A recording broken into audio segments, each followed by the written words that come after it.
بسم اللہ الرحمن الرحیم۔ السلام علیکم ورحمۃ اللہ وبرکاتہ۔ سامعین و ناظرین، جیسا کہ رمضان کے مسائل کا بیان چل رہا تھا، تو آج کی اس ویڈیو میں ہم سحری اور افطاری سے متعلق جو مسائل ہیں ان کا بیان کریں گے۔ تو سب سے پہلے تو ایک بات ذہن میں رکھیں کہ سحری اور افطاری کا جو تعلق ہے وہ وقت کے ساتھ ہے، اذان کے ساتھ اس کا کوئی تعلق نہیں۔ اگر وقت نکل گیا، سحری کا وقت ختم ہو گیا، تو اس کے بعد کھانا پینا جائز نہیں، اگرچہ اذان کہیں بھی نہ ہوئی ہو۔ بعض دیہات میں یہ دیکھا گیا ہے کہ لوگ انتظار کرتے ہیں کہ ابھی فلانی جگہ اذان ہو رہی ہے، اس لیے چلو کھا لیتے ہیں، یا دوسری جگہ 2 منٹ بعد اذان ہوگی، تو اس سے پھر روزہ نہیں ہوتا، چونکہ اذان عموماً وقت کے بعد ہوتی ہے، وقت نکل جانے کے بعد، تو اس لیے پھر روزہ نہیں ہوتا۔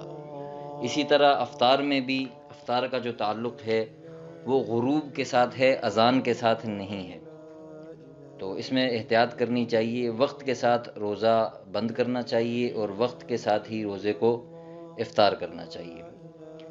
سحری کھانا یہ مستحب ہے، چاہے آدمی کو بھوک نہ بھی لگی ہو تو 2-3 کھجوریں ہی کھا لے یا کچھ پانی پی لے، کیونکہ سحری کے بارے میں حضور علیہ الصلوۃ والسلام نے فرمایا تسحروا فإن فی السحور برکہ، کہ سحری کیا کرو، سحری کھانے میں برکت ہے۔ لیکن سحری کھانا روزے کے لیے شرط نہیں ہے۔ اگر کسی آدمی نے سحری نہیں کی تو پھر بھی اس کا روزہ ہو جائے گا۔ سحری کھانا سنت ہے، مستحب ہے، اور اس میں روزہ دار کے لیے برکت ہے۔ اب سحری کا وقت کیا ہے؟ تو سحری میں افضل وقت یہ ہے کہ جب تک صبح صادق طلوع نہ ہوئی ہو، زیادہ سے زیادہ تاخیر کے ساتھ سحری کھانی چاہیے۔ اول وقت میں بھی، پہلے وقت میں بھی سحری کھا سکتے ہیں، لیکن اس میں افضل یہ ہے کہ تاخیر کے ساتھ سحری کھانی چاہیے، لیکن اس بات کا خیال کیا جائے کہ کہیں وقت ہی نہ نکل جائے اور صبح صادق طلوع نہ ہو جائے۔ اگر کوئی آدمی سحری بہت جلدی کھا کے لیٹ گیا یا باتیں کرنے لگ گیا اور اس نے نیت بھی کر لی روزے کی، تو جب تک صبح صادق طلوع نہیں ہوتی اور سحری کا وقت باقی ہے تو وہ جو مرضی کھا پی سکتا ہے۔ کچھ لوگ ایسا سمجھتے ہیں کہ اب تو کھا لیا اور نیت بھی کر لی تو اس کے بعد کچھ کھانا پینا درست نہیں، بلکہ ایسی بات نہیں۔ جب تک وقت موجود ہے سحری کا، اس وقت تک کچھ بھی کھا سکتے ہیں۔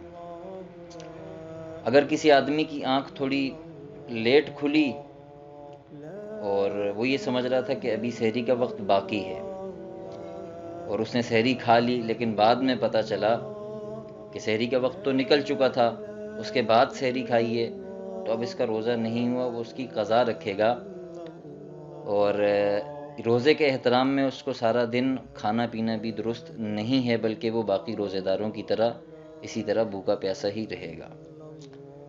اور اگر کسی آدمی کو سحری کے ٹائم میں کوئی شبہ ہے کہ وقت ہے یا نہیں ہے، کچھ اس کے دل میں تردد ہے، تو پھر اب اس کو کھانا پینا جو ہے وہ مکروہ ہے۔ اگر اس نے کھا پی لیا تو برا کیا۔ پھر اگر بعد میں پتہ چلا کہ جس وقت اس نے کھایا پیا تھا وہ وقت تو نکل چکا تھا، تو اس کا روزہ ادا نہیں ہوا اور وہ اس کی قضا بھی کرے گا۔ لیکن اگر پتہ نہیں چلتا، اسی طرح شبہ ہی رہتا ہے، تو پھر احتیاطاً وہ اس کی قضا کرے گا، اس کے ذمہ قضا واجب نہیں ہے۔ اگر پتہ چل جاتا ہے پھر تو قضا واجب ہے، لیکن اگر پتہ نہیں چلتا تو پھر اس کے ذمہ قضا تو واجب نہیں، لیکن وہ اس کی احتیاطاً روزے کی قضا کرے گا۔ اگر کسی آدمی کی سحری میں آنکھ ہی نہیں کھلتی تو پھر وہ بغیر سحری کے ہی روزہ رکھے گا۔ ایسا نہیں کہ سحری میں آنکھ نہیں کھلی تو آدمی روزہ چھوڑ دے، یہ بڑی کم ہمتی والی بات ہے۔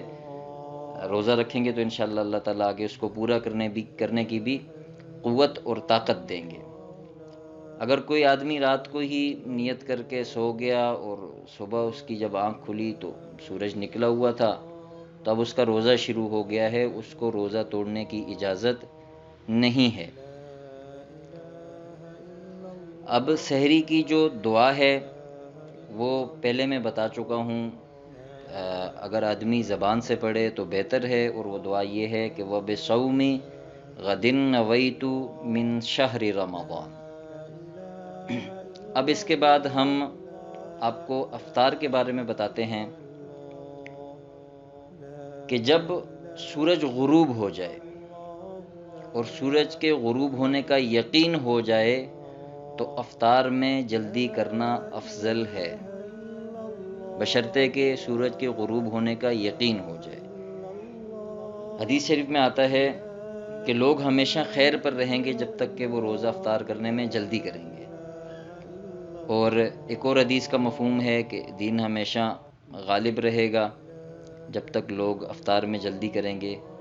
اور جو اہل کتاب یہود و نصارہ ہیں، ان کی عادت یہ تھی کہ وہ روزے کو دیر سے افطار کرتے تھے، اور روزے میں جو جلدی افطار کرنا ہے یہ مستحب ہے، اور دیر سے روزے کو افطار کرنا یہ مکروہ ہے۔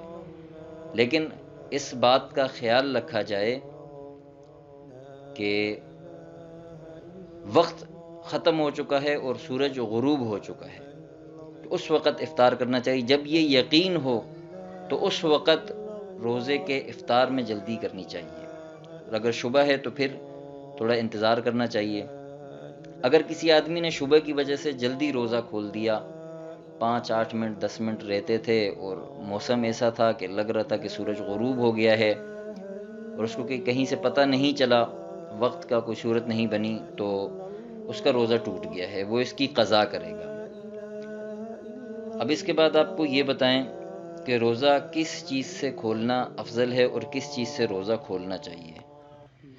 سب سے پہلے تو آپ کو یہ بتائیں کہ آپ علیہ الصلوۃ والسلام کا یہ معمول تھا کہ آپ علیہ الصلوۃ والسلام مغرب کی نماز سے پہلے تازہ کھجوروں سے افطار فرماتے، اور اگر وہ میسر نہ ہوتی تو خشک سے ہی افطار فرما لیتے، اور اگر یہ بھی نہ ہوتا تو پھر پانی سے افطار فرماتے۔ اور آپ علیہ الصلوۃ والسلام نے فرمایا، ایک اور حدیث کا مفہوم ہے کہ کھجور سے افطار کیا کرو کیونکہ وہ طاقت دینے والی ہے، اور اگر وہ میسر نہ ہو تو پھر پانی سے افطار کیا کرو کیونکہ پانی پاک کرنے والا ہے۔ اب روزہ کھولنے کی دعا بھی آپ کو بتا دیں، اللہم انی لک صمت وبک آمنت وعلیک توکلت وعلی رزقک افطرت۔ بعض لوگ روزہ کھولنے میں یہ سمجھتے ہیں کہ نمک سے یا نمک وغیرہ سے روزہ افطار کرنا چاہیے، تو یہ بات درست نہیں ہے، بلکہ روزہ افطار کرنے کے لیے کھجور جیسا کہ وہ سنت بھی ہے، یا کوئی اور میٹھی چیز اگر وہ بھی میسر نہ ہو تو پھر پانی سے روزہ افطار کرنا چاہیے۔ نمک کے ساتھ جو افطار کرتے ہیں یہ بات درست نہیں ہے۔ آج کل چونکہ ہر جگہ ہر بندے کے پاس کیلنڈر موجود ہے، اور سائنس بھی اور فلکیات بھی کافی ترقی کر چکی ہے، تو ہر جگہ نقشے اور اوقات مقرر ہیں کہ اتنے بج کے اتنے منٹ پر سحری کا وقت ختم ہو جائے گا، اور اتنے بج کر اتنے منٹ پر افطار کا وقت ہو جائے گا۔ تو اس میں یہ بات یاد رکھنی چاہیے کہ یہ یقینی اور حتمی نہیں ہوتے، اس میں کچھ منٹوں کی اور کچھ سیکنڈوں کی گنجائش بہرحال رہتی ہے۔ تو اس میں یہ کرنا چاہیے کہ افطار کے وقت 2-3 منٹ، کم از کم 3 منٹ تاخیر کے ساتھ افطار کرنا چاہیے، یعنی سورج کے غروب ہونے کا مکمل یقین ہو جائے، اور اسی طرح سحری کے وقت میں 2-3 منٹ 3 منٹ پہلے کھانا بند کر دینا چاہیے تاکہ یقین ہو جائے کہ اب جو ہم نے یہ روزہ بند کیا ہے یہ وقت کے اندر اندر ہی ہے، اور کسی طرح کا شک و شبہ باقی نہ رہے۔ دعا ہے کہ اللہ تعالی ہم سب کو اعمال ضائع ہونے سے بچنے کی توفیق عطا فرمائے۔ مزید اچھی اور اسلامی ویڈیوز کے لیے ہمارے چینل کا وزٹ کرتے رہیں۔ دیکھنے کے لیے شکریہ۔ السلام علیکم ورحمۃ اللہ وبرکاتہ۔